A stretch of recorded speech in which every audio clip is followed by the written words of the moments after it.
In today's video, I'm going to teach you how to add a team member to a Wrike project.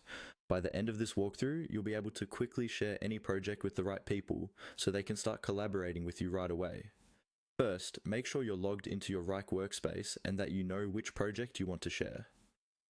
From your main view in Wrike, navigate to the project you want to add a team member to. You can do this from your dashboard, a space, or the project list, depending on how your account is set up. Go ahead and click on the project name to open it. You should now see the project details and its tasks, in whatever view you normally use, such as table or list view. Once the project is open, look for the sharing options. In most layouts, you'll see a button or link labeled Share near the top of the screen, often close to the project title or to the right-hand side of the header. Click on that Share button. This is where you control who has access to the project and what they can do with it. After clicking Share, a sharing panel or pop-up will appear. Inside that panel, you'll see a field where you can add people by their email address.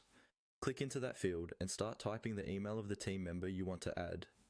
As you type, Wrike may suggest existing users from your account.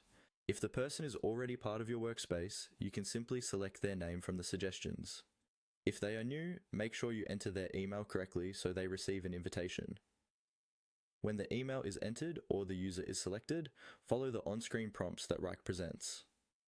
Typically, this includes choosing the right access role or permission level, such as full access, editor, or viewer, depending on what that person needs to do in the project. Take a moment to think about this, because permissions control whether they can just see tasks, or also create, edit, or delete them. Once you've reviewed the settings, confirm or save your changes in the sharing panel.